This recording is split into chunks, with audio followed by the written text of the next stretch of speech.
The hall went silent the moment Lena's voice cut through the king's speech, and every eye in the room turned toward her with a mix of fury and disbelief. She had not planned to speak. She had only meant to sit quietly at the back of the grand hall, holding a stack of papers against her chest, waiting for the meeting to end so she could return to her small desk in the archive room. But the numbers on the page in her hands would not let her stay silent. They screamed at her, begging to be corrected, and she knew that if she did not say something now, she never would again. The Lycan king, Alaric Thorn, stood at the head of the long stone table, his voice deep and commanding as he read aloud from the ancient war ledger, a heavy leather book that held every battle, every treaty, and every broken promise in the history of his kingdom. The nobles around the table listened with practiced patience, nodding at dates and names they had heard 100 times before. To them, this meeting was routine. To Lena, it was the moment her entire life would change. She had worked in the archive for 3 years, ever since her family lost everything in a border conflict that had nothing to do with wolves or kings, only bad luck and worse timing. She was human in a court built by and for the Lycan bloodline, and every day she felt the weight of that difference pressing down on her shoulders. The guards did not look at her when she passed. The nobles did not speak to her unless they needed something copied or filed. She had grown used to being invisible, and in some strange way, she had come to prefer it. Invisible people did not get hurt. Invisible people did not draw attention. Invisible people survived. But invisibility had a price, and lately, Lena had begun to feel that price more sharply than ever. She spent her days buried in old scrolls and yellowed pages, cross-referencing dates and names until her eyes ached and her fingers were stained with ink. It was tedious work that most of the wolf-born scribes considered far beneath them, work they were happy to hand off to a quiet human girl who never complained and never asked for more than she was given. That morning, before the sun had fully risen over the mountain peaks that surrounded the Lycan capital, Lena had been assigned a task that seemed as ordinary as any other. She was to prepare a short passage from the war ledger for the king's council meeting, a passage describing a battle that had taken place many years before she was even born. It was meant to be simple: copy the words, check the spelling, move on to the next task. She sat at her narrow desk in the archive room, surrounded by shelves that stretched up into shadows the candlelight could not reach, and began her work. The passage described a battle fought in the northern valleys, a battle that had shaped an alliance, still honored today, between the Lycan crown and a smaller pack in the eastern hills. It was one of the most cited battles in the entire kingdom's history, referenced in treaties, in songs, in the very foundation of the current political order. Every noble in that hall had grown up hearing its story. As Lena copied the words, something nagged at the edge of her mind. The date given for the battle did not sit right with her. She could not say why at first, only that something about the timing felt wrong, like a note played slightly out of tune in an otherwise perfect song. She set down her pen and stared at the page, trying to understand the source of her unease. Then she remembered the old astronomer's journals, stored on the highest shelf in the farthest corner of the archive, journals that recorded the movements of the moon across many decades. She had read through them months earlier, while researching an unrelated matter, and something about those records tugged at her memory now. The Lycan calendar was built around lunar cycles, and every important event, especially battles fought by wolf-born warriors, was tied closely to the phase of the moon on that particular night. It was said that the Lycan warriors fought with greater strength and fiercer resolve beneath a full moon, and so battles were often timed to take advantage of that power. Lena climbed the tall wooden ladder that led to the highest shelves, her hands trembling slightly as she reached for the old astronomer's journal she remembered. Dust rose into the candlelight as she pulled the heavy book free and carried it back down to her desk. She opened it carefully, turning the brittle pages with practiced gentleness, searching for the year that matched the battle described in the ledger. When she found the entry, her breath caught in her throat. According to the astronomer's careful records, the moon on the date listed in the war ledger had been in its faintest, weakest phase, nearly invisible in the night sky. It was almost impossible to imagine the Lycan warriors achieving the legendary victory described in the ledger under such conditions. The story told for generations, the story that justified an alliance, still standing today, simply did not match the science recorded by the kingdom's own astronomers. Lena sat back in her chair, her heart pounding. She checked the date again. She checked the astronomer's records again. She pulled out other historical documents, cross-referencing troop movements, supply records, and letters from surviving soldiers that had somehow been preserved in the archive's deepest corners. Slowly, a different picture began to form in her mind. The battle had likely taken place nearly 3 weeks later than recorded, on a night when the moon was indeed full and bright, giving the Lycan warriors the strength the legend described. Someone, generations ago, had made an error while copying the original records, and that error had been copied again and again by scribes who trusted the work of those before them, never once thinking to question a date that had been accepted as fact for so long. It was an honest mistake, buried under 100 years of repetition, but it was still a mistake, and it had shaped the foundation of an alliance that still governed relations between two powerful packs. Lena knew, with a sinking feeling in her stomach, that she now held knowledge that very few people in the kingdom possessed. She could stay silent, finish her copying work exactly as instructed, and let the error remain buried in the pages of history, where no one would ever notice. It would be the safe choice, the choice that kept her invisible and unharmed. No one asked a lowly scribe to question the sacred war ledger. No one wanted a human girl pointing out flaws in a story that Lycan pride had been built upon for generations. But something inside her refused to let the matter rest. She had been raised by her father, before the border conflict took everything from her family, to believe that truth mattered more than comfort, that facts deserved respect, even when they were inconvenient. Her father had been a simple record keeper too, in a smaller village far from the grand halls of Lycan royalty, and he had taught her that a single wrong number could topple an entire structure of trust if left unchecked for too long. She thought of him now as she stared at the two contradicting dates in front of her, one accepted by an entire kingdom, one hidden away in a dusty journal that nobody had opened in years. She thought about what it would mean to speak up, to walk into that grand hall full of powerful wolf-born nobles, and tell them that their most treasured historical record contained a mistake. She thought about what it would mean to stay silent instead, to let the mistake continue growing roots deeper into the kingdom's foundation, shaping future decisions built on a lie nobody meant to tell. Her hands shook as she gathered the papers, the ledger passage, and the astronomer's journal, unsure of what she planned to do with them. She told herself she was simply preparing everything the council might need, nothing more. She told herself she still had time to decide, but some part of her already knew what she was going to do, even if she was too frightened to admit it to herself just yet. The bells rang across the capital, signaling that the council meeting was about to begin. Lena gathered her things and walked the long corridor toward the grand hall, her footsteps echoing off ancient stone walls, lined with portraits of past kings and queens. Guards nodded her through without a second glance, used to seeing scribes carrying papers to and from important meetings. She slipped quietly into the hall and took her usual place near the back, where scribes and minor attendants were permitted to observe but never expected to speak.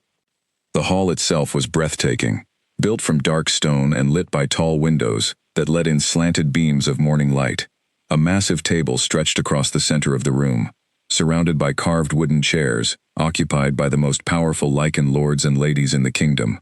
At the head of the table sat King Alaric Thorn, tall and broad-shouldered, his presence commanding immediate attention the moment he entered any room. His eyes were sharp, his expression unreadable, and his voice, when he spoke, carried an authority that silenced even the loudest whispers instantly.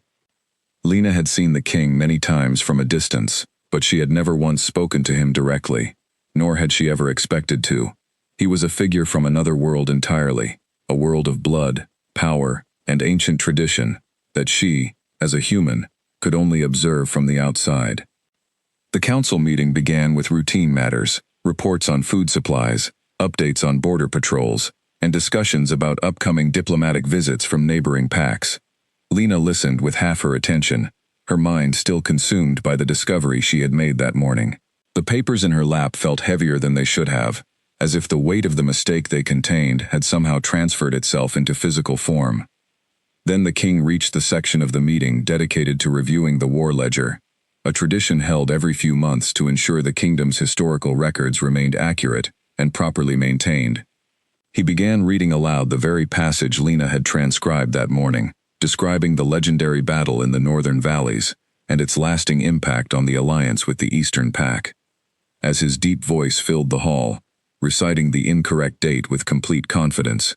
Lena felt her pulse quicken. The nobles around the table nodded along, familiar with the story, comfortable in its long-accepted truth. No one else in that room had any idea that the very foundation of the story being celebrated contained a hidden flaw. Lena's fingers tightened around the edge of the astronomer's journal hidden beneath her other papers. Her mind raced through every possible outcome. She could imagine the anger on the nobles' faces if she dared to interrupt. She could imagine the king's disapproval, perhaps even his anger, at being corrected in front of his entire council by a human scribe nobody had ever noticed before. But she could also imagine the quiet shame she would feel if she said nothing, if she let the truth remain buried, simply because speaking it frightened her. She thought again of her father's voice, gentle but firm, reminding her that some truths were worth the risk of speaking, even when silence would have been so much easier. The king finished reading the passage and looked up, ready to move the discussion forward to the next item on the council's agenda. For a brief moment, the entire hall seemed to hold its breath, waiting for the meeting to continue exactly as it always had. That was the moment Lena rose from her seat at the back of the room, her legs trembling beneath her, her heart pounding so loudly she feared everyone could hear it.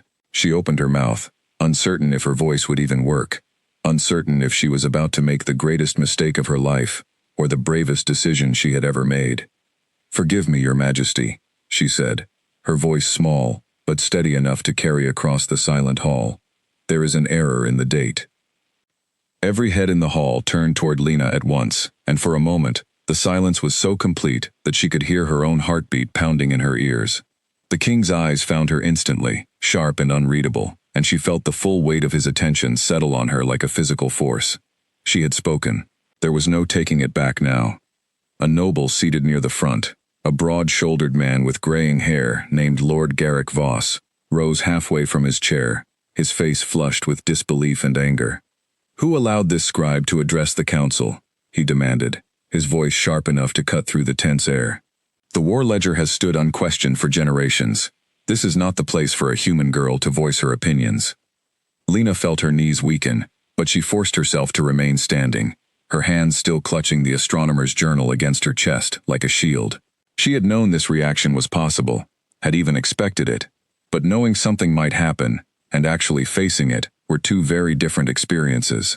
Her mouth went dry, and for a moment, she feared she might lose her nerve entirely and sink back into her chair, pretending she had never spoken at all. But then she thought of the numbers, the dates, the careful records left behind by an astronomer who had died long before she was born, records that told a different story than the one everyone in this room had been taught to believe. She thought of her father again, and the courage he had shown in far smaller, far less dangerous moments than this one. She lifted her chin slightly and found her voice once more. "I do not mean any disrespect, my lord," she said, addressing Lord Garrick directly, despite every instinct screaming at her to look away. "I only wish to point out something I discovered while preparing this passage for the council. It concerns the accuracy of the record, nothing more." Other nobles began murmuring among themselves, some clearly annoyed by the interruption, others curious, despite themselves. A woman near the middle of the table, dressed in deep green robes that marked her as a representative from one of the smaller allied packs, leaned forward with interest rather than anger. Her name was Lady Mira Sable, and she had always been known throughout the court for valuing careful thought over blind tradition. "Let her speak," Lady Mira said calmly, cutting through the rising murmur of voices. "If there is truly an error in our records, would we not wish to know of it, rather than continue building upon a mistake?" Lord Garrick shot her a sharp look, but said nothing further, clearly unwilling to argue directly with a fellow council member in front of the king. All eyes shifted back toward Lena, waiting. King Alaric had not moved from his position at the head of the table, his expression still carefully controlled, giving away nothing of what he might be thinking. When he finally spoke, his voice was quieter than before, but no less commanding. "Explain yourself," he said simply, his gaze locked on Lena with an intensity that made her stomach twist into knots. "What error do you believe exists in this ledger?" Lena swallowed hard and stepped forward, closer to the long table, feeling every eye in the room follow her movement. She set the astronomer's journal down carefully in front of her, opening it to the page she had marked earlier that morning. Her hands were still shaking, but her voice grew steadier with each word, as if speaking the truth aloud gave her strength she had not known she possessed. The passage describes the battle in the northern valleys, the battle that led to the alliance we still honor today with the Eastern Pact, she began, glancing briefly at the king before continuing. The date recorded in the ledger places this battle on a night when the moon was in its weakest phase, nearly invisible in the sky. According to the histories we have always been taught, our warriors draw their greatest strength from the full moon, especially in battles as significant as this one. She turned the journal around so that those closest to her could see the careful handwritten records within its pages. This is an astronomer's journal, kept many decades ago, recording the exact phases of the moon across many years. According to these records, the moon was full and bright nearly 3 weeks after the date listed in the ledger.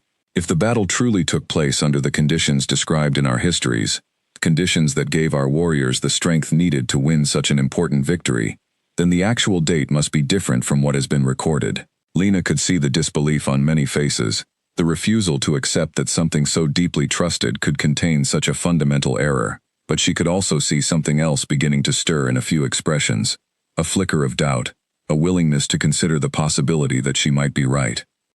Lord Garrick scoffed loudly, breaking the silence. A scribe's assumptions against generations of careful record-keeping. This is absurd. Are we to believe that every historian before us made such a careless mistake, and it took a human girl copying documents to notice it?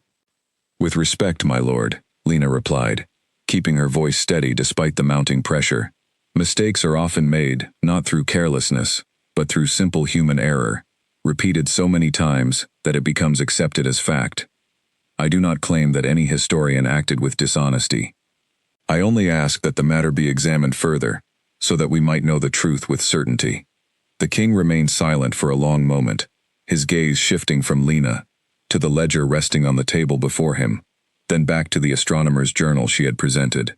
Something in his expression shifted slightly, a flicker of genuine consideration, replacing the careful neutrality he had worn since the meeting began. Bring me the original records, he said finally, his voice cutting through the murmuring crowd with quiet authority. The troop movement logs, the supply records, and any surviving correspondence from that campaign. If this scribe's claim can be verified through additional evidence, we will know the truth of the matter before this council disperses today. Lord Garrick's jaw tightened, clearly displeased by the king's willingness to entertain what he considered a baseless accusation, but he said nothing further, recognizing that further argument would only draw more attention to his objection. Several attendants hurried from the hall immediately, dispatched to retrieve the additional records from the deepest corners of the archive, where Lena herself had spent countless hours working. As the hall waited in tense silence for the records to be gathered, Lena remained standing near the table, uncertain whether she was meant to return to her seat or continue standing until the matter was resolved. She glanced briefly toward the king, searching his expression for some sign of his true feelings, but his face had returned to its carefully controlled neutrality, giving nothing away. Lady Mira caught Lena's eye from across the table and offered her a small, encouraging nod, a silent gesture of support that Lena desperately needed in that moment. It was a small thing, barely noticeable to anyone else in the room, but it steadied her nerves enough to keep her standing tall, despite the weight of dozens of skeptical eyes upon her. Minutes passed like hours, as the hall waited for the additional records to arrive. Lena used the time to mentally review every piece of evidence she had gathered that morning, running through the timeline again and again in her mind, searching for any flaw in her reasoning that a skeptical noble might seize upon to discredit her claim entirely. She found none. The evidence was clear, consistent, and impossible to dismiss once properly examined. Finally, the attendants returned, carrying stacks of aged documents and ledgers that were carefully placed on the table before the king. He began sorting through them methodically, his sharp eyes scanning page after page with practiced efficiency, cross-referencing dates, names, and locations with the same care Lena herself had used earlier that morning. The hall remained utterly silent as the king worked, no one daring to speak or move, as if the very air had grown too thick to allow for casual conversation. Lena watched his face carefully, searching for any reaction that might reveal what he was finding within those old pages, but his expression remained frustratingly unreadable throughout the entire process. After what felt like an eternity, King Alaric finally set down the last document and looked up, his gaze sweeping across the assembled council, before settling once more on Lena. The silence in the hall grew even heavier, if such a thing were possible, as everyone waited to hear his judgment. The supply records confirm troop movements consistent with a later date, he said slowly, his voice carrying clearly across the hushed hall. The correspondence from surviving officers references conditions that align far more closely with the date suggested by this scribe than with the date recorded in our ledger. A collective gasp seemed to ripple through the room, though no single person could be blamed for making the sound. Lord Garrick's face had gone pale, his earlier confidence completely shattered by the king's words. Other nobles exchanged shocked glances, their expressions ranging from disbelief to genuine astonishment. It appears, the king continued, his voice heavy with the weight of what he was about to admit, that our war ledger has contained an error for nearly a century, an error that has gone unnoticed and unquestioned by generations of scribes and historians before this very moment. The hall erupted into murmurs and whispered conversations, nobles turning to one another in shock and disbelief. Lena stood frozen at the center of it all, unable to fully comprehend what had just happened. She had been right. The mistake she discovered that morning, hidden away in dusty old journals nobody else had bothered to check, had just been confirmed in front of the entire Lycan council by the king himself. King Alaric rose slowly from his seat, his tall figure commanding immediate attention, despite the chaos of whispered voices filling the hall. He raised one hand, and the room fell silent almost instantly, decades of authority compressed into that single simple gesture. This scribe, he said, his eyes finding Lena once more, has done what none of our trained historians managed to accomplish in 100 years. She has corrected an error that has quietly shaped our understanding of history, an error that may have influenced decisions and alliances built upon a foundation none of us realized was flawed. Lena felt her cheeks flush under the sudden weight of praise she had never expected to receive, especially not from the king himself, especially not in front of an entire hall of powerful nobles, who moments earlier had dismissed her as nothing more than a lowly human scribe overstepping her place. "What is your name?" the king asked, his voice softer now, though still carrying easily across the silent hall. "Lena Voss, your majesty," she answered, her voice steadier than she expected it to be. The king studied her for a long moment, something unreadable flickering behind his sharp eyes, before he finally spoke again.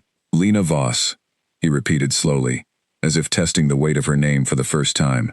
"It seems this council owes you a debt of gratitude, though I suspect not everyone here will see it that way just yet." His gaze flickered briefly toward Lord Garrick, whose expression had shifted from disbelief to something far darker, something that looked dangerously close to resentment. Lena noticed the look and felt a small chill run through her, a quiet warning that this moment of vindication, however satisfying, might not be without consequences she could not yet fully anticipate. The council meeting ended shortly after the king's declaration, though the atmosphere in the hall remained charged with tension long after the nobles began filing out through the tall wooden doors. Lena stood near the table, uncertain of what she was supposed to do next, feeling strangely disconnected from her own body, as the reality of what had just happened slowly settled over her.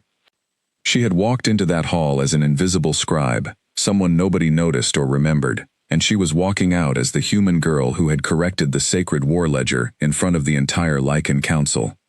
The thought alone made her chest tighten with a mixture of pride and fear she could not quite separate from one another. As she gathered the astronomer's journal and her scattered papers, preparing to slip quietly back to the archive room where she belonged, a firm hand rested briefly on her shoulder. She turned to find Lady Mira standing beside her, a warm smile softening her otherwise composed features. "That took considerable courage," Lady Mira said quietly, glancing around to ensure no one else was close enough to overhear their conversation. Many in this court would have stayed silent rather than risk the anger of men like Lord Garrick. "You should be proud of what you did today, regardless of how uncomfortable it made certain people feel." Lena managed a small, grateful smile, though her hands still trembled slightly from the lingering adrenaline of the confrontation. "I did not mean to cause such a disturbance," she admitted honestly. "I only wanted the record to be accurate." "Sometimes," Lady Mira replied, her expression turning thoughtful, "accuracy causes far more disturbance than lies ever could, simply because lies are comfortable, and truth rarely is." She squeezed Lena's shoulder gently, before turning to follow the other departing nobles, leaving Lena alone once more with her thoughts. Lena made her way back toward the archive room, her footsteps echoing through the quiet stone corridors, as the weight of the morning's events continued to settle over her. She passed several guards along the way, and for the first time since she had begun working in the palace, she noticed a few of them actually glancing toward her with something resembling curiosity, rather than the usual indifference she had grown accustomed to. Word traveled fast within the walls of the Lycan palace, faster perhaps than anywhere else in the kingdom, and by the time Lena reached the archive room, it seemed as though every servant and scribe she passed already knew what had happened in the council hall that morning. Whispers followed her down the corridor, some curious, some clearly skeptical, and a few, she suspected, tinged with resentment, similar to what she had seen on Lord Garrick's face. She settled back into her small desk in the archive room, grateful for the familiar quiet surroundings after the overwhelming intensity of the council meeting. She tried to return to her usual work, sorting through old documents and preparing records for future review, but her mind kept drifting back to the moment the king had spoken her name aloud in front of the entire council. It was strange, she thought, how a single sentence from someone so powerful could feel so significant, especially to someone who had spent years being treated as though she barely existed at all. She had not sought recognition when she raised her concern about the ledger's date. She had only wanted the truth to be known. But now that recognition had found her regardless, she was not entirely certain how to feel about it.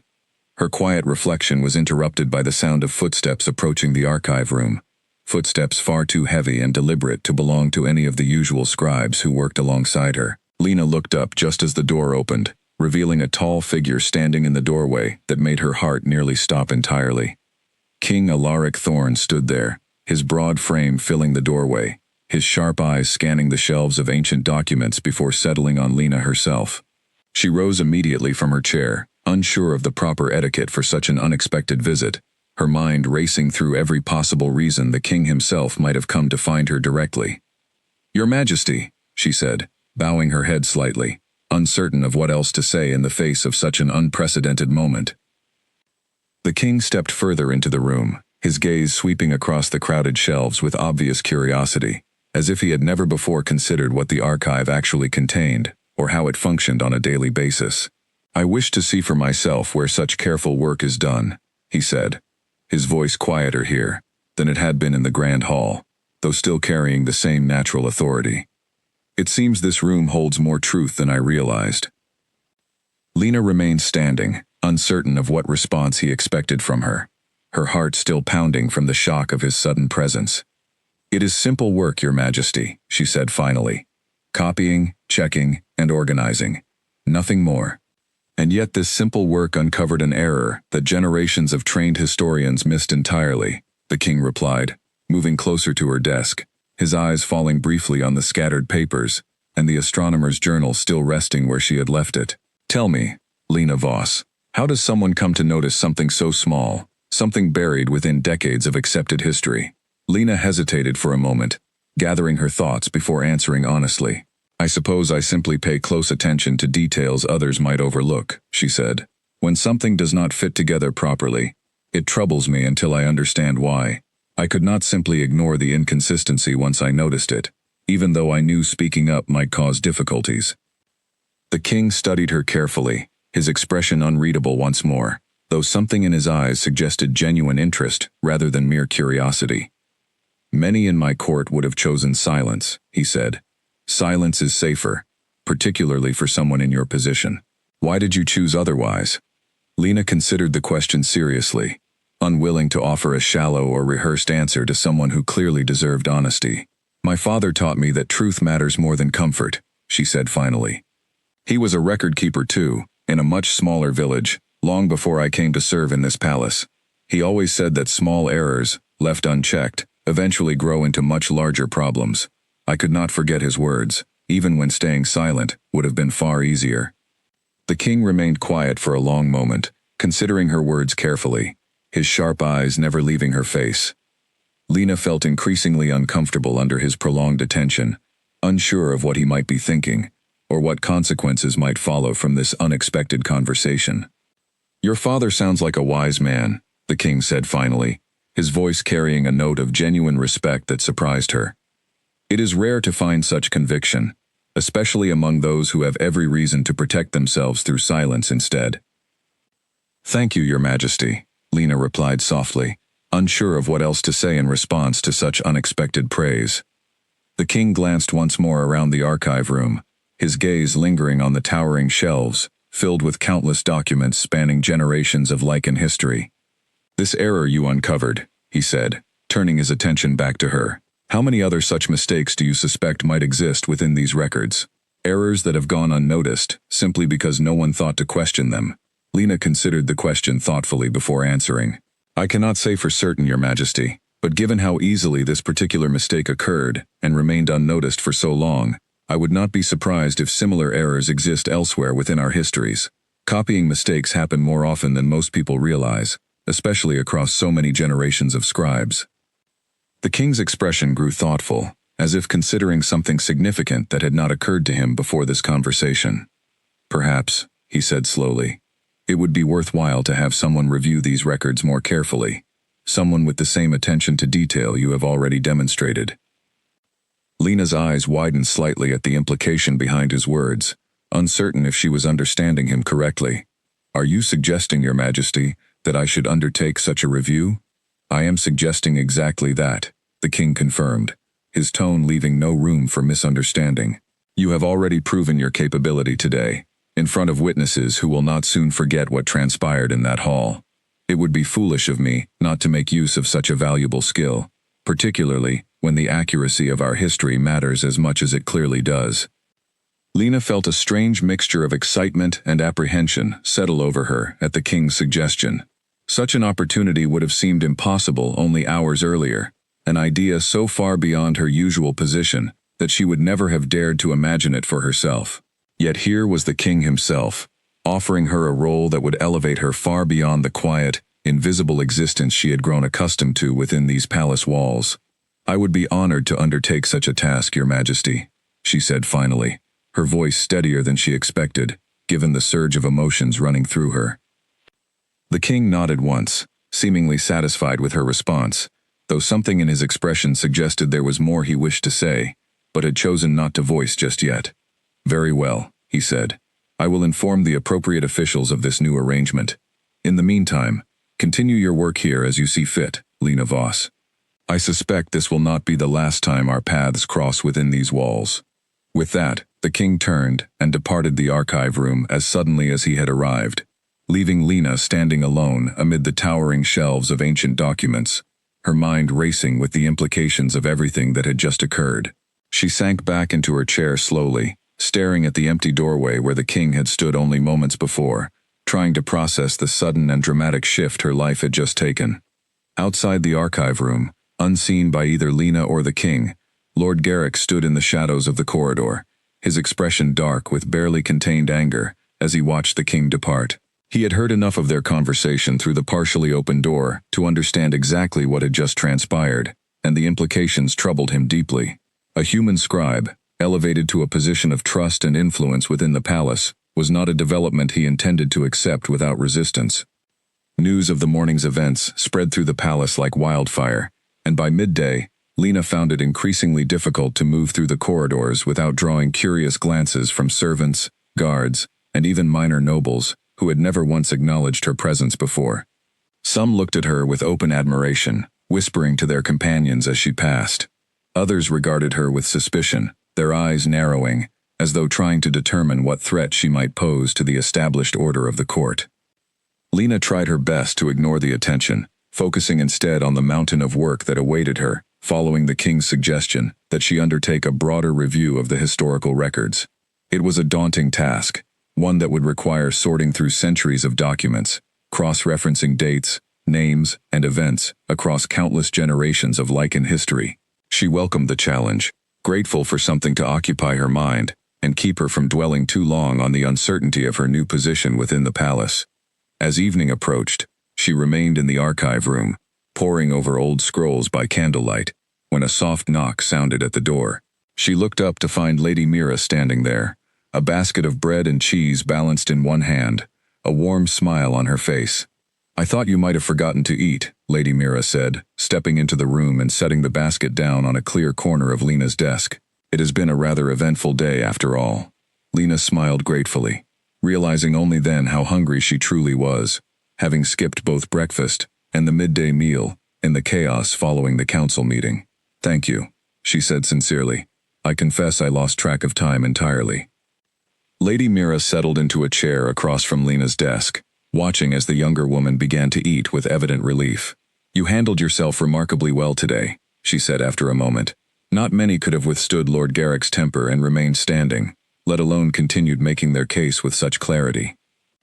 "I was terrified," Lena admitted between bites, feeling comfortable enough with Lady Mira's warm demeanor to speak honestly.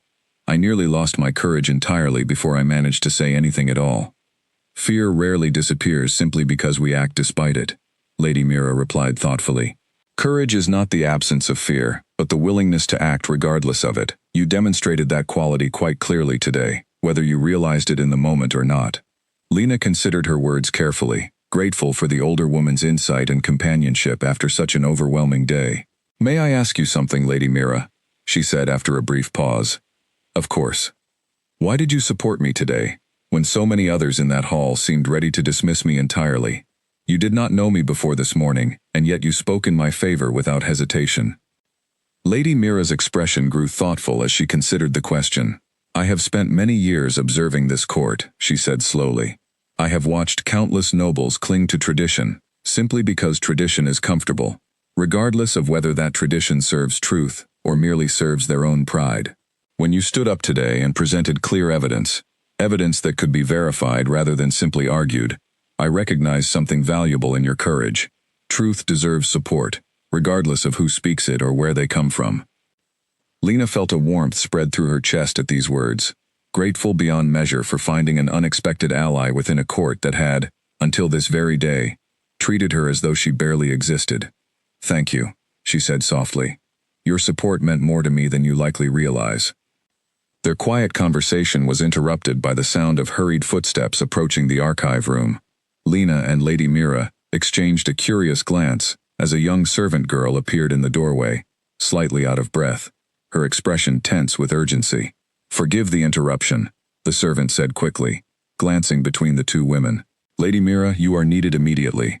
There has been an incident involving Lord Garrick and several of his allies. They are demanding an emergency session with the king." Lady Mira's expression sharpened instantly, her earlier warmth replaced by sudden alertness. "What sort of incident?" she asked, already rising from her chair. "I do not know the full details, my lady, only that it concerns the events from this morning's council meeting, and that voices have been raised quite loudly within the king's private chambers." Lady Mira turned back toward Lena, her expression suddenly worried. "Stay here," she said firmly. "Whatever is happening, it would be unwise for you to involve yourself directly, at least until we understand the situation more clearly." Lena nodded, though anxiety twisted uncomfortably in her stomach as Lady Mira hurried from the room alongside the servant girl, leaving her alone once more within the quiet archive. She tried to return to her work, but found it impossible to concentrate, her mind racing through countless possibilities regarding what Lord Garrick might be planning in response to the morning's humiliation. She remembered the dark expression she had glimpsed on his face as the king departed the archive room earlier that day, though at the time she had been too consumed by her own conversation with the king to fully register the warning such an expression represented. Now, sitting alone in the growing darkness of the archive room, that memory returned to her with unsettling clarity. Hours passed with agonizing slowness, as Lena waited for news, unable to focus on her work, unable to do much of anything beyond staring at the flickering candlelight, and imagining every possible scenario unfolding within the king's private chambers. Finally, well past the hour when most of the palace had settled into evening quiet, she heard footsteps approaching once more. Lady Mira appeared in the doorway, her expression tired but composed, though something in her eyes suggested the confrontation she had just witnessed had been far from pleasant. Lena rose immediately from her chair, searching the older woman's face for any indication of what had transpired. "What happened?" she asked, unable to contain her anxiety any longer. Lady Mira closed the door behind her before answering, her voice lowered despite the empty corridor beyond. "Lord Garrick and several of his allies demanded that the king reconsider his decision to elevate your position within the palace," she said carefully. "They argued that allowing a human scribe such influence over matters of historical record sets a dangerous precedent, one that threatens the established order of Lycan tradition." Lena felt her stomach drop at these words. fear washing over her once more, despite the earlier reassurance she had felt from the king's own praise. "What did the king decide?" she asked, her voice barely above a whisper. "He refused their demands," Lady Mira said, and Lena felt a wave of relief wash through her at these words, though it was quickly tempered by the older woman's next statement. However, Lord Garrick did not take the refusal well. He made it clear, in no uncertain terms, that he considers this matter far from settled. "I fear he intends to pursue other means of undermining your position, means that may prove considerably more dangerous than open confrontation within the council hall," Lena asked, dread settling heavily in her chest. Lady Mira's expression grew grave. "I do not know precisely," she admitted. "But men like Lord Garrick rarely accept defeat gracefully, particularly when their pride has been wounded so publicly. You would be wise to remain cautious in the days ahead, Lena. Trust carefully, and watch closely who approaches you, and why." Lena nodded slowly, absorbing the weight of this warning, even as exhaustion from the day's overwhelming events began to settle heavily over her. She thanked Lady Mira for her continued support, and watched as the older woman departed once more, leaving her alone with her thoughts, and a growing sense of unease that refused to fully dissipate despite the king's earlier reassurances.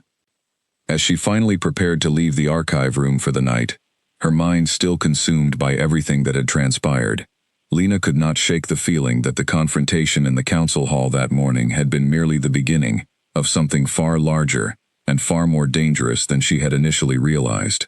The truth she had uncovered within the pages of an old ledger had set something in motion that she could not yet fully understand, something that would test not only her courage, but potentially her very safety, within the walls of a palace she had once believed offered her nothing more than quiet anonymity. The following morning, Lena arrived at the archive room earlier than usual, unable to sleep well after the unsettling conversation with Lady Mira the night before. She hoped that immersing herself in work might quiet the anxious thoughts still circling through her mind, thoughts filled with uncertainty about what Lord Garrick might attempt next, and how vulnerable her new position within the palace truly left her. She had barely settled at her desk when a formal letter arrived, delivered by a palace messenger she did not recognize. The letter bore the official seal of the king himself, and Lena's hands trembled slightly as she broke the wax and unfolded the parchment within.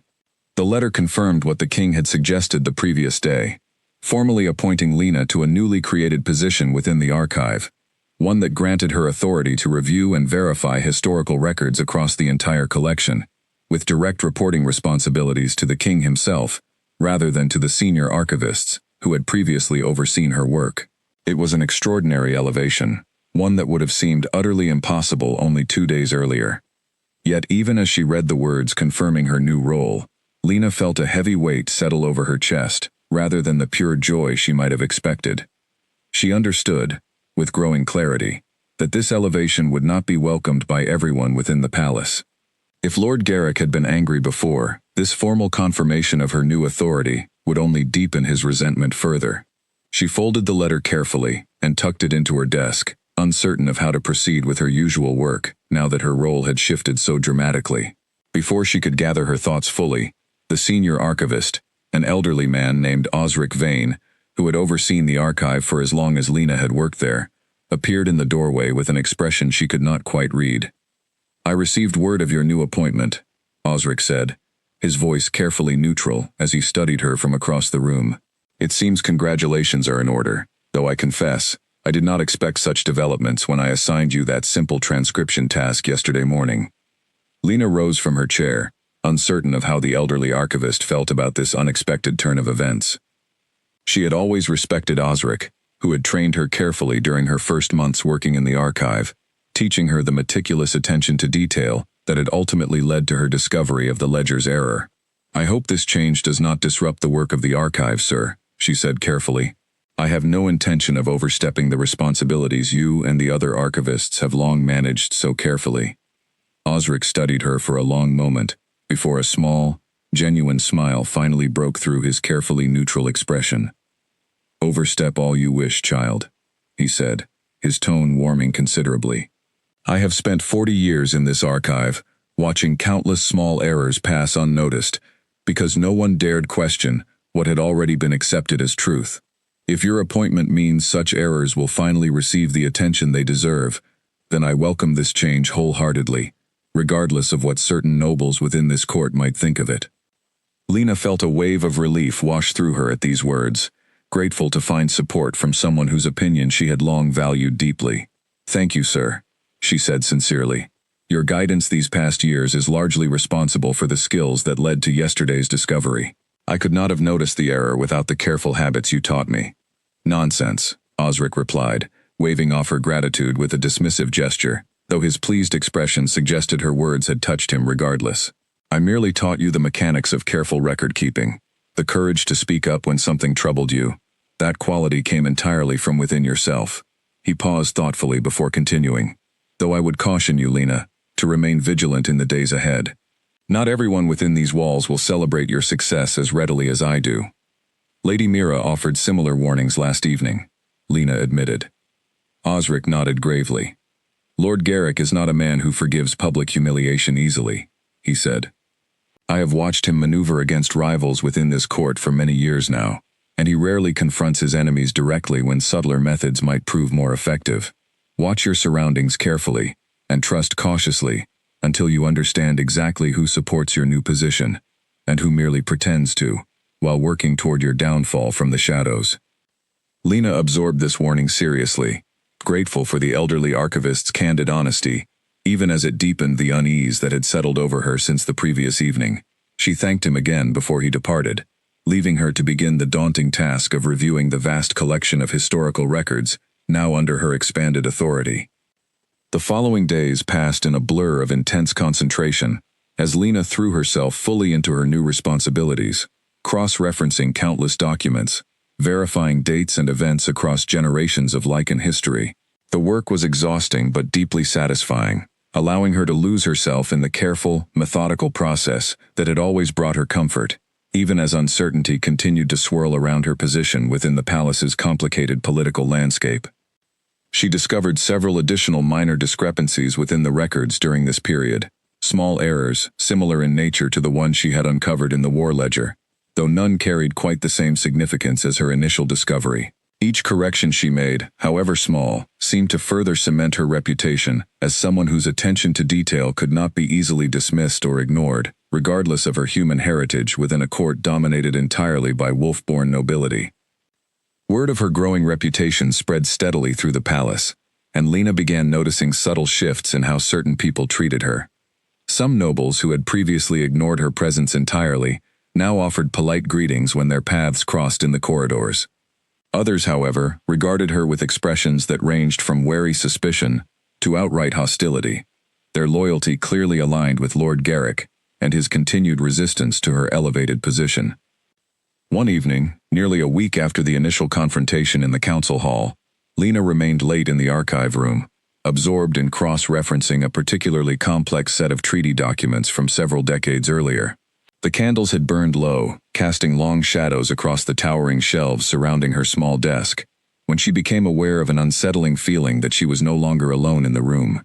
She looked up sharply, her heart quickening, only to find a young man she did not recognize standing near the entrance, watching her with an expression she could not quite interpret. He was dressed in simple but well-made clothing, suggesting he held some position of minor authority within the palace, though his face was unfamiliar to her. "Forgive my intrusion," he said smoothly, stepping further into the room despite the late hour. "I did not mean to startle you. My name is Callum Reyes. I serve as an assistant to Lord Garrick."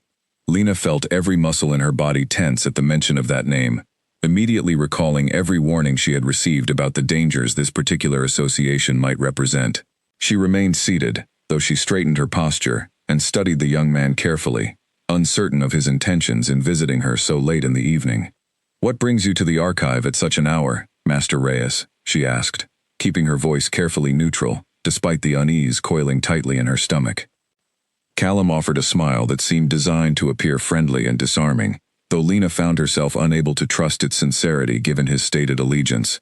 "I have heard a great deal about your recent discovery," he said, moving closer to her desk with unhurried confidence. "Lord Garrick, despite his initial reaction, has come to recognize the value of thorough historical review. He wondered if you might be willing to assist him with a small matter, something entirely separate from your official duties, something that could prove quite beneficial to your standing within this court." Lena's instinct screamed at her to refuse immediately, every warning from Lady Mira and Osric echoing loudly through her mind. Yet something about the situation, the late hour, the careful phrasing of his request, suggested this encounter carried far more significance than a simple favor between colleagues. "What sort of matter?" she asked cautiously, deciding that understanding his intentions fully might prove wiser than an immediate refusal that could provoke unknown consequences. Callum's smile widened slightly, though something calculating flickered behind his eyes that only deepened Lena's growing suspicion. "Lord Garrick believes there may be additional discrepancies within certain treaty records," he said smoothly. "Discrepancies that, if properly examined, could reveal information quite valuable to his current political interests. He would appreciate your expertise in reviewing these particular documents, discreetly, without drawing the king's attention to the matter just yet." Lena's mind raced as she processed this request, understanding immediately that Callum was asking her to use her newly granted authority to serve Lord Garrick's private political agenda, rather than the interests of accuracy and truth that had guided her initial discovery. This was precisely the kind of manipulation Osric and Lady Mira had warned her to watch for, an attempt to draw her into Lord Garrick's schemes under the guise of a simple professional request. "I appreciate Lord Garrick's confidence in my abilities," she said carefully, choosing her words with deliberate caution. "But my responsibilities require that all findings be reported directly and transparently to the king, without exception. I would not feel comfortable conducting any review outside those established boundaries, regardless of who requests it." Callum's expression flickered briefly, a flash of irritation quickly masked behind renewed politeness. "Of course," he said smoothly. "I merely thought you might appreciate the opportunity to demonstrate goodwill toward those who initially opposed your appointment. It seems, however, that you prefer to maintain rigid boundaries regardless of the potential benefits such cooperation might offer." "I prefer honesty," Lena replied evenly, holding his gaze despite the unease still churning within her. "I hope Lord Garrick understands that my position exists to serve the truth, not to serve any particular political interest, including his own." Callum studied her for a long, tense moment, before finally offering a shallow nod. "I will relay your response," he said, his earlier friendliness now completely absent from his tone. "I suspect Lord Garrick will not be pleased, but that is hardly my concern to manage." He turned and departed the archive room without further comment, leaving Lena alone once more, with her racing thoughts and a growing certainty that Lord Garrick's campaign against her had only just begun. Lena barely slept that night, replaying her conversation with Callum Reyes over and over in her mind, searching for any detail she might have missed, any hint of what Lord Garrick truly intended now that his direct approach had failed. By the time morning arrived, she had decided she could not keep this encounter to herself. She needed to inform someone she trusted, someone who might help her understand the full scope of the danger she now faced. She found Lady Mira in the palace gardens shortly after sunrise, walking slowly along a stone path lined with early blooming flowers, apparently enjoying a rare moment of quiet before the day's official duties began. Lena approached carefully, grateful when Lady Mira noticed her immediately, and gestured for her to join the walk. "You look troubled," Lady Mira observed, as Lena fell into step beside her.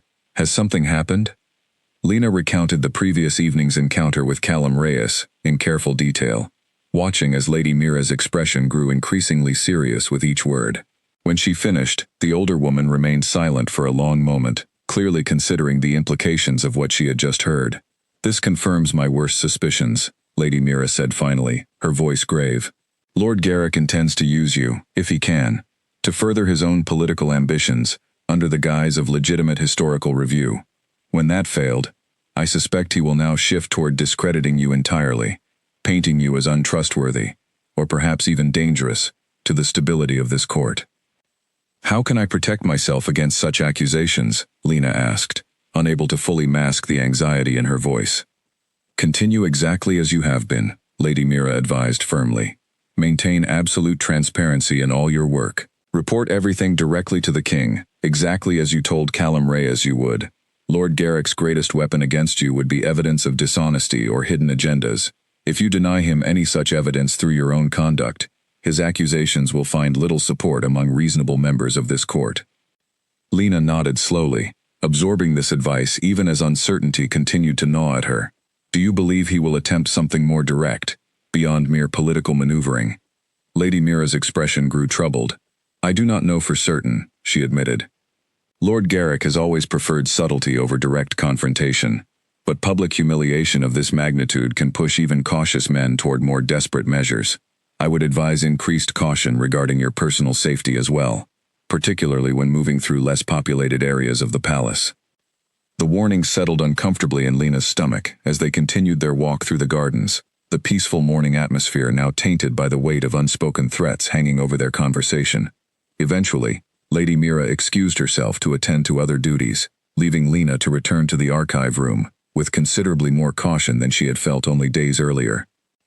Over the following 2 weeks, Lena continued her work diligently, uncovering several additional minor discrepancies within the historical records, while remaining constantly alert to any sign of further interference from Lord Garrick or his allies.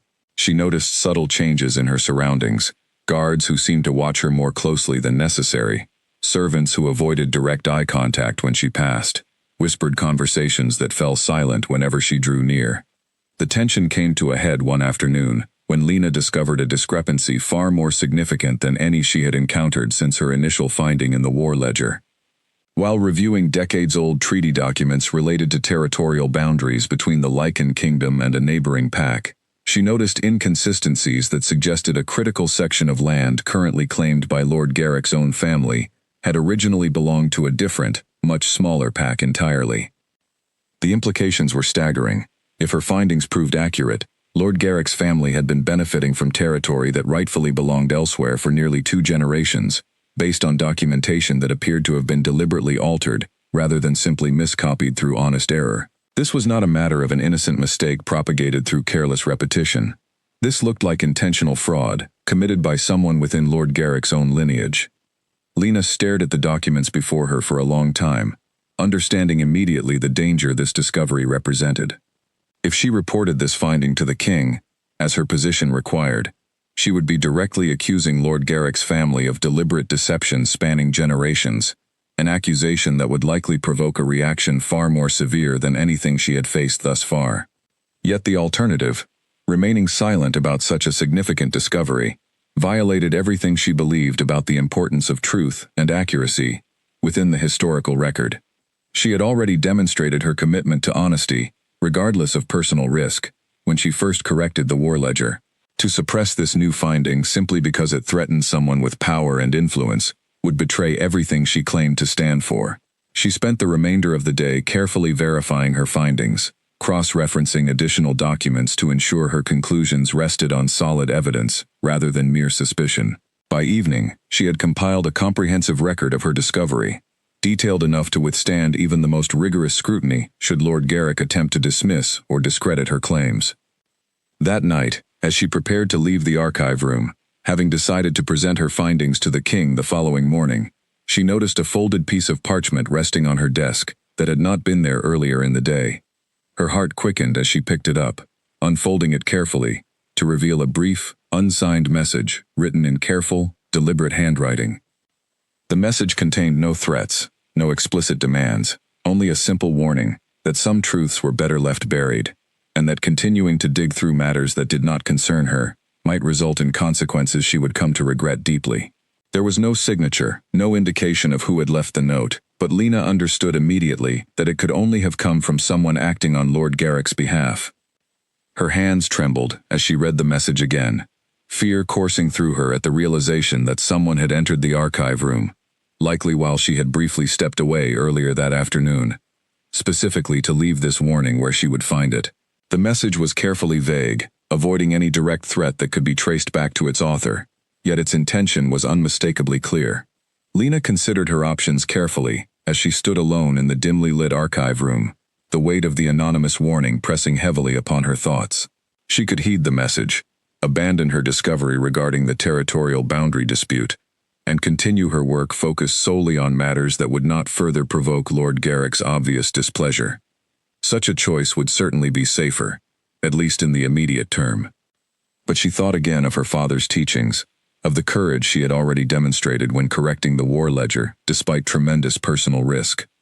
She thought of Lady Mira's steady support, of Osric's guidance, of the king's own words praising her commitment to truth above comfort. Abandoning this new discovery simply because someone had attempted to intimidate her into silence would betray everything she had already risked so much to stand for. She folded the anonymous note carefully and tucked it into her pocket, deciding immediately that she would show it to the king alongside her findings regarding the territorial boundary discrepancy. If Lord Garrick or his allies intended to threaten her into silence, she would ensure the king understood exactly what methods were being employed against someone simply attempting to fulfill the duties he himself had assigned her. Gathering her courage once more, Lena extinguished the remaining candles and departed the archive room, walking briskly through the darkened corridors toward her small quarters within the palace's servant wing. Every shadow seemed to hold potential danger now, every distant sound causing her pulse to quicken with fresh anxiety. She had faced down an entire council of skeptical nobles without flinching, yet this quiet, anonymous threat, left in the privacy of her own workspace, unsettled her far more deeply than any public confrontation had managed to accomplish. As she finally reached the safety of her small room and secured the door behind her, Lena sat quietly on the edge of her narrow bed, the anonymous note still clutched tightly in her hand, and allowed herself, for the first time since this entire ordeal began, to fully acknowledge the fear that had been steadily building within her since that first moment she had raised her voice in the council hall. She was no longer simply a scribe correcting a historical record. She had become, whether she wished it or not, a significant player in a dangerous game of political intrigue that threatened powerful interests within the highest levels of Lycan society. Yet even amid that fear, a quiet determination remained steady within her heart. She had chosen truth over comfort once already, and despite the mounting dangers now surrounding her, she found she was not yet ready to abandon that choice, regardless of the cost it might ultimately demand from her. The next morning, Lena requested an audience with the king, and to her relief, she was granted entry to his private study within the hour, a testament to the trust he had already begun placing in her judgment. She entered carrying both the documented evidence of the territorial boundary discrepancy and the anonymous warning she had discovered on her desk the previous evening. King Alaric looked up from a stack of papers as she entered, his expression shifting to attentive concern the moment he noticed the tension evident in her posture. "You seem troubled," he observed, setting aside his work entirely and gesturing for her to approach his desk. "What has happened?" Lena laid out her findings methodically, explaining the discrepancy she had uncovered within the treaty documents regarding the territorial boundary, carefully walking the king through the evidence that suggested deliberate alteration rather than innocent error. She watched his expression grow increasingly grave as he examined the documents she presented, his sharp eyes scanning each page with the same careful attention she had witnessed during their first confrontation over the war ledger. When she finished explaining the boundary discrepancy, she hesitated only briefly before producing the anonymous note as well, explaining where and how she had discovered it the previous evening. The king's expression darkened considerably as he read the brief, carefully worded warning, his jaw tightening with barely contained anger. "This is unacceptable," he said, his voice low, but carrying an intensity that made Lena's pulse quicken. "Someone within this palace has attempted to intimidate you into silence, threatening consequences for simply performing the duties I myself assigned to you." He set the note down carefully, his gaze meeting hers directly. "You did well bringing this to me immediately, rather than allowing fear to dictate your actions." "I considered remaining silent," Lena admitted honestly. "The implications of this boundary discrepancy are significant, particularly given the family currently benefiting from the disputed territory. I understood the danger involved in reporting such a finding." "And yet you chose honesty regardless," the king finished for her, something akin to respect evident in his expression. "This is precisely the quality I recognized in you during that first council meeting, Lena Voss. Truth matters to you more than personal safety, a rare and valuable trait, particularly within a court, where so many prioritize self-preservation above all else." He rose from his desk and began pacing slowly across the study, clearly deep in thought regarding how best to proceed with such sensitive information. "This matter must be handled carefully," he said finally, turning back to face her. "An accusation of this magnitude against Lord Garrick's family, especially given his already evident hostility toward you, could provoke severe consequences if not managed properly. I will need to verify your findings through additional independent sources before bringing this matter before the full council. I understand, Your Majesty, Lena replied, relieved that the king intended to proceed thoughtfully, rather than acting rashly on her findings alone. In the meantime, the king continued, his expression growing serious once more. Your safety has clearly become a genuine concern. I will assign additional guards to monitor the archive room and your personal quarters, discreetly, so as not to draw undue attention to this precaution. Lena nodded gratefully, though a flicker of unease remained regarding what such increased security measures might reveal to Lord Garrick and his allies, about the seriousness with which the king was treating her findings. Thank you, Your Majesty, she said. I do not wish to cause undue disruption or expense on my behalf.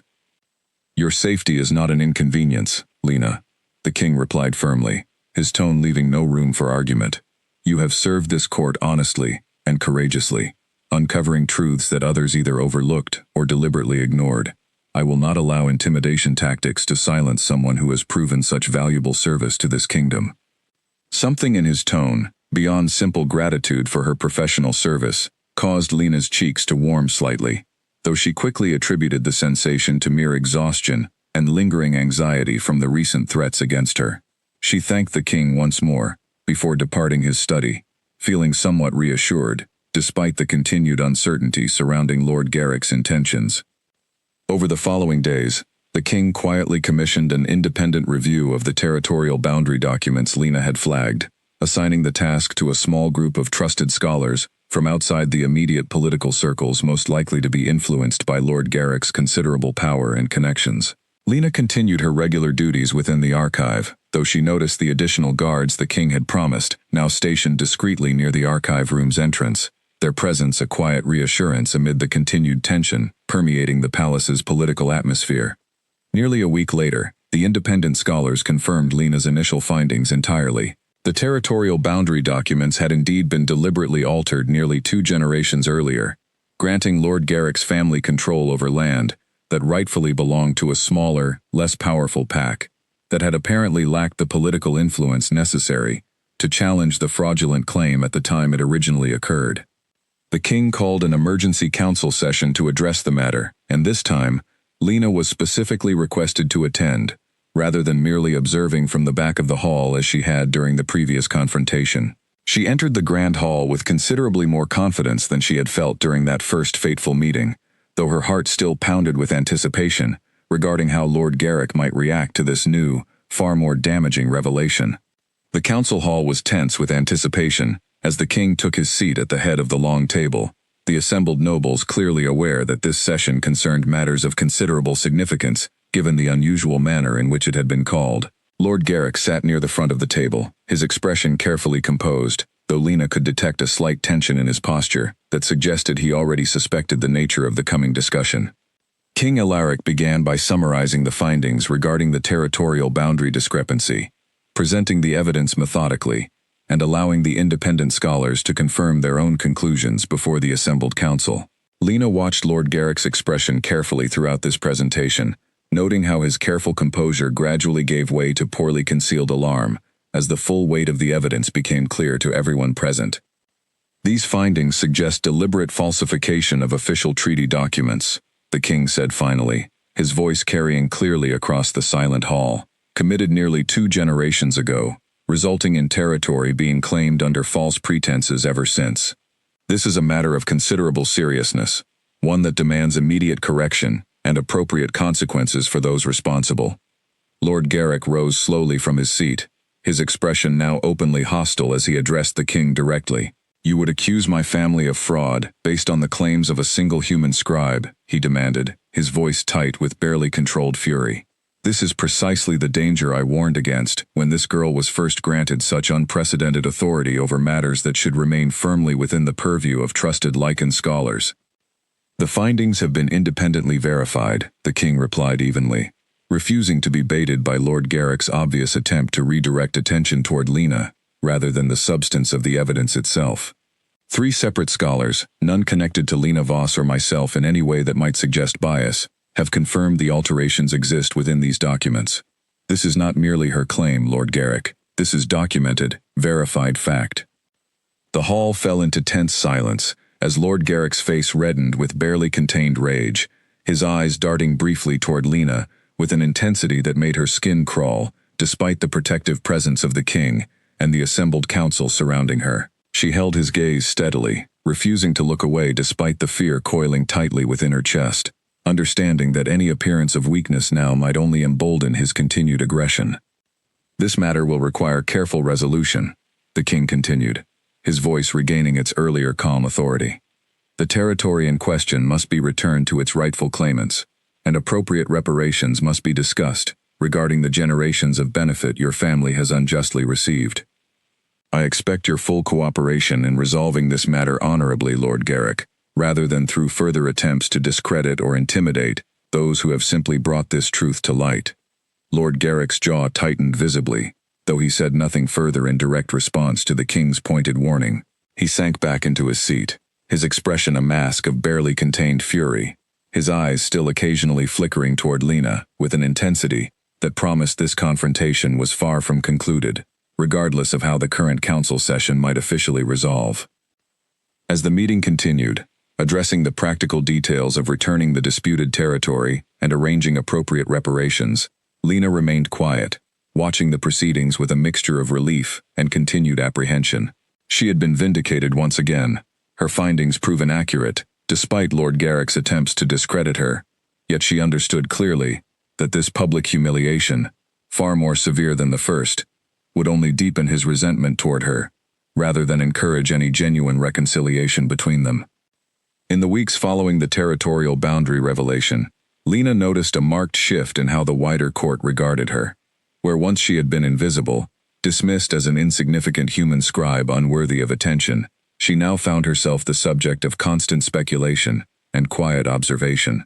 Nobles who had previously ignored her entirely now sought her opinion on minor historical matters, hoping perhaps to curry favor with someone whose findings had already proven capable of reshaping significant political arrangements within the kingdom.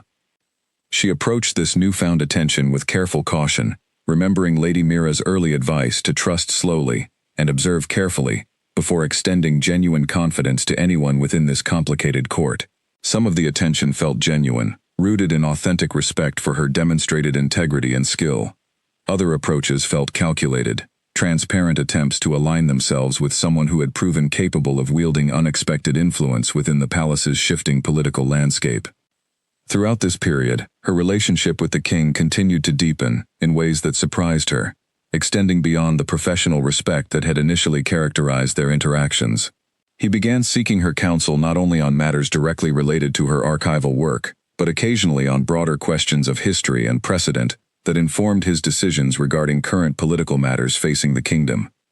Their conversations, which began as brief professional exchanges within his study, gradually extended into longer discussions that revealed layers of thoughtfulness and genuine curiosity Lena had not initially expected from someone holding such absolute power within Lycan society. She found herself looking forward to these exchanges, appreciating the king's sharp intellect and his evident respect for her own perspectives, even when those perspectives occasionally challenged his initial assumptions on various matters. One evening, as autumn began settling over the kingdom and the palace gardens took on the deep golden hues of the changing season, Lena found herself walking alongside the king through a quiet section of the grounds, rarely frequented by other members of the court. Their conversation had drifted from matters of historical precedent toward more personal topics, an evolution that felt natural, despite the significant differences in their respective positions. "You have transformed this court more thoroughly than you likely realize," the king observed, glancing sideways at her as they walked slowly along a stone path lined with fallen autumn leaves. "Before your arrival in that council hall, few among my advisors would have dared question established tradition, regardless of evidence suggesting error. You have taught this entire court, myself included, that comfortable falsehoods serve us far less well than uncomfortable truths." "I only sought to correct a simple date," Lena replied, though a small smile tugged at her lips despite her modest response. "I never anticipated such far-reaching consequences resulting from that single correction." "And yet here we are," the king replied, his own expression thoughtful as he considered the unexpected path their respective circumstances had taken since that initial confrontation. "I confess, Lena, that I have found myself increasingly grateful for your presence within this court. beyond simply the practical value of your careful historical work. Lena felt her cheeks warm slightly at the weight behind his words, uncertain how to respond to such an unexpected admission from someone holding such considerable power and authority. "Your Majesty," she began carefully, unsure how to navigate the sudden shift in the nature of their conversation. "Alaric," he corrected gently, his expression softening in a manner she had rarely witnessed during their previous interactions. "When we speak privately, away from the formal expectations of court, I would prefer you address me simply as Alaric." The unexpected intimacy of this request left Lena momentarily speechless, understanding the significance behind such a simple gesture from someone whose title typically demanded formal address from everyone within his kingdom, regardless of circumstance. "Alaric," she repeated softly, testing the unfamiliar informality of his name upon her own lips. They continued walking in comfortable silence for several moments, the weight of unspoken understanding settling gently between them, as the golden autumn light filtered through the trees surrounding the quiet garden path. Lena found herself acutely aware of his presence beside her, awareness that extended beyond mere professional respect toward something considerably more complicated, and, she suspected, equally reciprocated. "I must confess something to you," Alaric said finally, breaking the comfortable silence that had settled between them. "When you first spoke up during that council meeting, correcting an error that had stood unquestioned for generations, I felt something beyond mere professional interest in your findings. I recognized, even then, a quality of character that I have found increasingly rare within the walls of this palace, a willingness to speak truth, regardless of personal cost."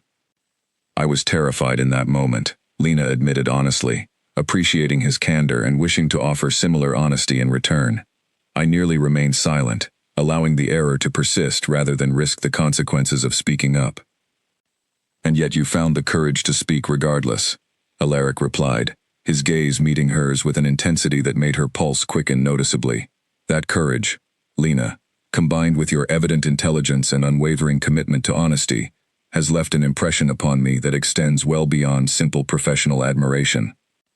Lena understood clearly the implications behind his careful words, feeling her heart race at the realization that the king himself, ruler of an entire kingdom built upon ancient Lycan tradition, was expressing feelings toward her that transcended the significant differences in their respective stations within society.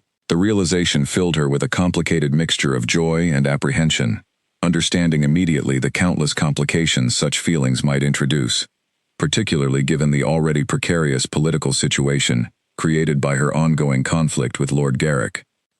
"Alaric," she said carefully, choosing her words with deliberate caution, "I am deeply honored by your words, but I must acknowledge the significant complications such feelings would introduce, particularly given my current position within this court, and the considerable opposition I already face from certain powerful nobles." "I am aware of those complications," Alaric replied, his expression serious, despite the warmth evident in his eyes. "I do not offer these words lightly, Lena, nor do I expect any immediate response given the significant considerations you have rightfully raised. I simply wished you to understand my genuine feelings, regardless of whatever path our respective circumstances might ultimately allow us to pursue." They continued their walk in thoughtful silence, the weight of this unexpected conversation settling meaningfully between them as the autumn evening gradually deepened into twilight. Lena found herself uncertain of exactly how to proceed given this new understanding between them, yet she could not deny the genuine warmth she felt toward Alaric, a warmth that had been building steadily since their very first private conversation within the archive room weeks earlier. As they finally returned toward the more populated sections of the palace grounds, their conversation shifting back toward more neutral topics appropriate for public observation, Lena remained acutely aware of the significant shift that had just occurred within their relationship. She understood clearly that this development, however genuine and mutually felt, would only complicate the already precarious political situation surrounding her position within the court, particularly given Lord Garrick's continued hostility and his evident willingness to employ whatever means necessary to undermine her standing. Yet despite these very real concerns, she found herself unable to fully suppress the quiet happiness that had settled within her chest, following Alaric's candid admission. Whatever complications might arise from this unexpected connection between them, She could not deny the genuine respect and warmth she had come to feel towards someone she had initially regarded as an unreachable figure of absolute power and authority, entirely separate from her own humble circumstances within the palace's rigid social hierarchy. That night, as she prepared for sleep within her small quarters, Lena found her thoughts returning repeatedly to their conversation within the garden, to the warmth in Alaric's eyes, as he had spoken of his genuine feelings toward her. She understood clearly that the path ahead would not be simple, that powerful forces within this court remained actively opposed to her continued influence and success. Yet for the first time since this entire ordeal had begun, with a single corrected date within an ancient ledger, she allowed herself to feel something resembling hope regarding what her future within this complicated, dangerous, yet increasingly meaningful new life might ultimately hold. The peace Lena had begun to feel following her conversation with Alaric in the garden proved short-lived. Barely a week later, she arrived at the archive room one morning to find the door already standing open, though she distinctly remembered locking it securely the previous evening before retiring to her quarters. Her pulse quickened as she stepped cautiously inside, immediately noticing that several shelves had been disturbed, documents scattered across the floor in a manner that suggested a hurried, deliberate search, rather than simple accidental disorder. She moved carefully through the room, assessing the damage, and quickly realized that several of her most recent files, specifically those containing her detailed notes regarding the territorial boundary investigation and subsequent findings, appeared to be missing entirely. Someone had entered the archive during the night, searching specifically for information related to her ongoing work, and had successfully removed critical documentation before her arrival that morning. Lena immediately sent word to the king, and within the hour, Alaric himself arrived at the archive room, accompanied by several trusted guards, who began a thorough investigation of the disturbance. His expression grew increasingly grim, as Lena walked him through exactly what had been disturbed, and what appeared to be missing from her carefully organized files. "This is a direct escalation," Alaric said, his voice tight with barely controlled anger, as he surveyed the scattered documents, still littering portions of the archive floor. "Someone has moved beyond simple intimidation toward active interference with your work, attempting to remove evidence that has already been independently verified and presented before the full council." "Do you believe this was Lord Garrick's doing?" Lena asked, though she suspected she already knew the answer, given the timing and nature of the theft. "I have no direct proof," Alaric admitted, "but the timing and target of this intrusion leave little room for reasonable alternative explanations. I will have this matter investigated thoroughly, though I fear Lord Garrick has grown considerably more careful about leaving traceable evidence following the public consequences of the territorial boundary revelation." The investigation that followed yielded frustratingly little concrete evidence.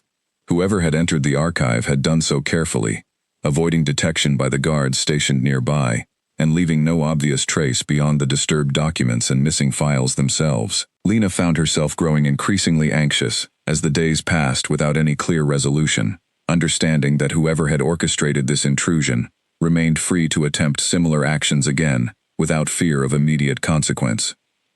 Nearly 2 weeks after the archive intrusion, Lena received an unexpected invitation to a private dinner within the eastern wing of the palace, ostensibly hosted by Lady Mira, to discuss ongoing matters related to the Eastern Pact's continued diplomatic relations with the Lycan crown.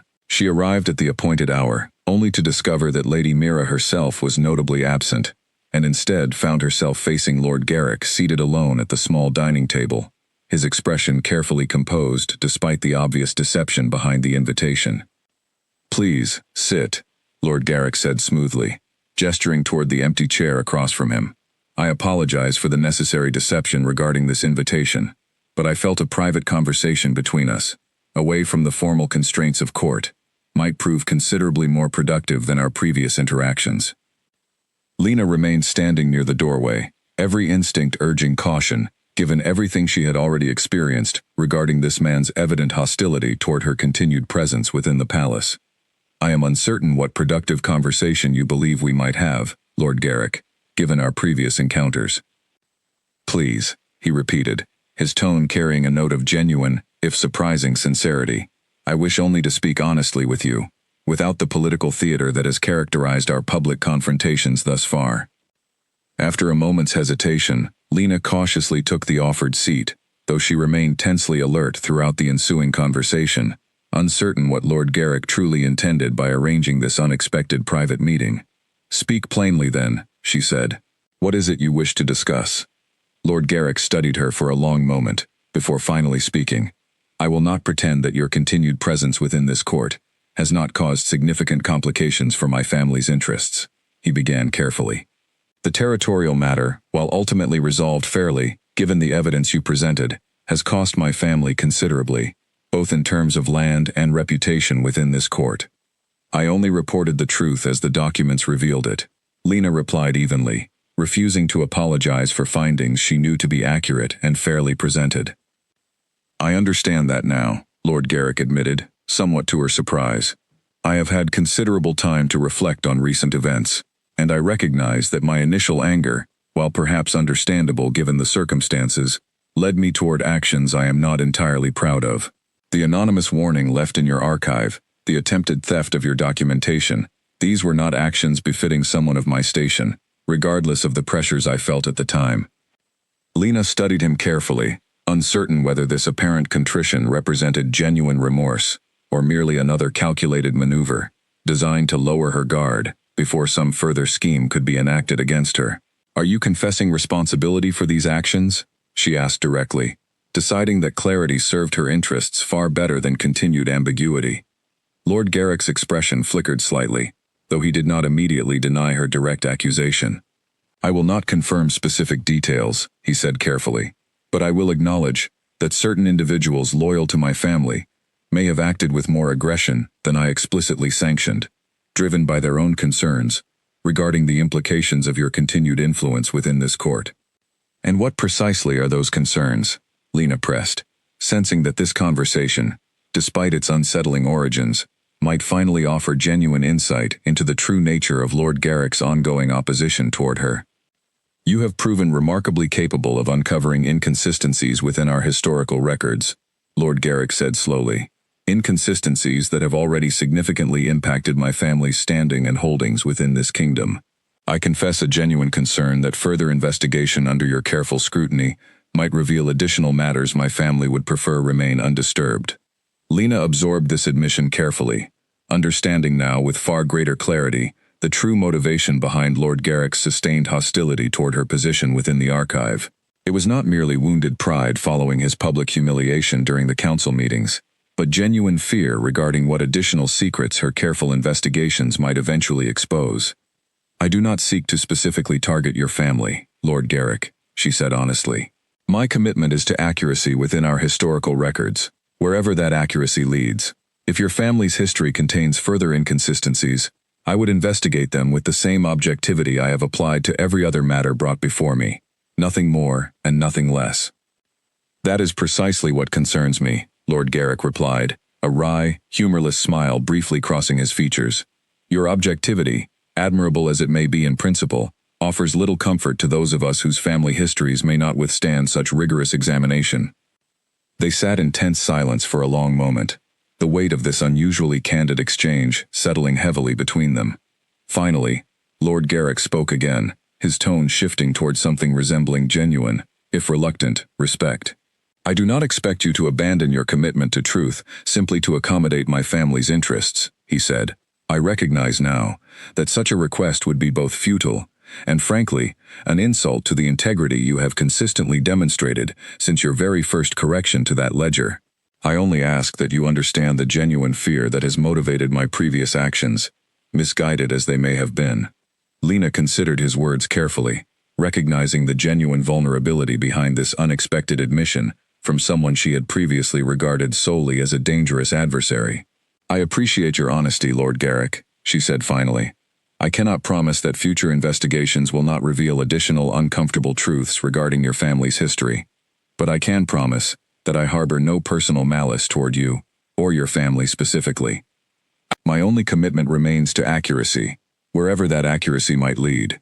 Lord Garrick nodded slowly, seeming to accept this measured response despite its lack of complete reassurance regarding his family's continued secrets. "Perhaps," he said finally, "we might find a way to coexist within this court, without the continued hostility that has characterized our relationship thus far." even if genuine trust between us remains, for the moment, beyond our reach. It was not the resolution Lena might have hoped for, but it represented genuine progress nonetheless, a tentative step toward reducing the immediate danger that had characterized her position within the palace since that first fateful council meeting. She left the private dinner that evening with cautious optimism, understanding that while Lord Garrick's opposition might not be entirely resolved, the most immediate threats to her safety appeared, at least for the moment, to have been meaningfully addressed. Winter settled over the Lycan kingdom in the months following Lena's unexpected private conversation with Lord Garrick, bringing with it a fragile but genuine peace that had seemed impossible only weeks earlier. While true friendship between Lena and Lord Garrick remained distant, their relationship had shifted toward a cautious professional respect that allowed the court to function without the constant undertone of hostility that had previously colored every interaction between them. Lena's position within the archive continued to grow in both scope and significance, her careful reviews uncovering numerous additional discrepancies across the kingdom's extensive historical records, each correction further cementing her reputation as an invaluable asset to the accuracy and integrity of Lycan governance. Even those nobles who had initially regarded her human heritage with suspicion gradually came to respect the undeniable value of her meticulous work, understanding that her commitment to truth ultimately served the stability and fairness of the entire kingdom, rather than threatening it.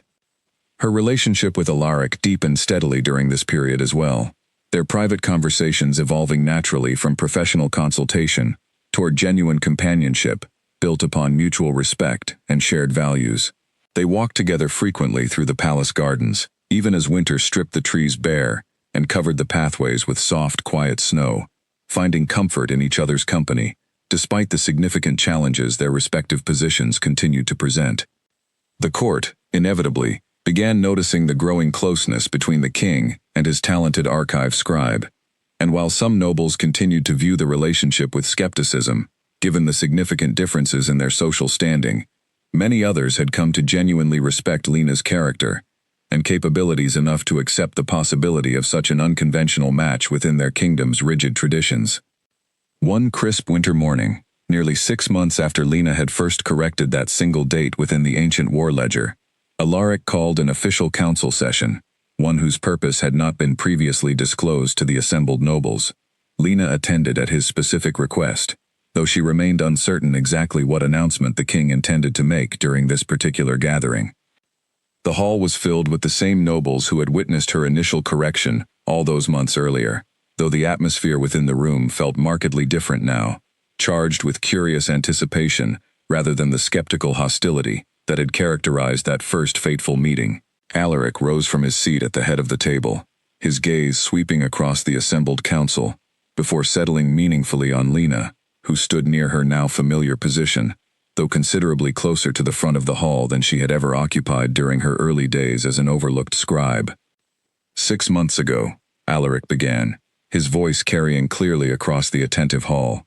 A young woman, many of you barely acknowledged, corrected an error within our most sacred historical record, an error that had persisted unchallenged for nearly a century.